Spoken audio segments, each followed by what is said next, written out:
Hi! In front of me is Samsung Galaxy Fold5 and today I would like to show you how you can enable or disable fast wireless charging. You need to begin by opening Devices Settings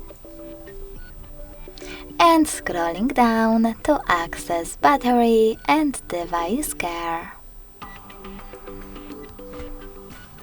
Then tap on Battery section, scroll all the way down, hit More Battery Settings and scroll down one last time. Then tap on this switcher next to Fast Wireless Charging to switch it off or on.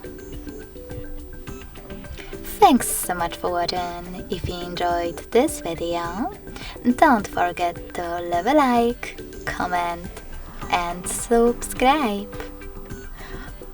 Bye!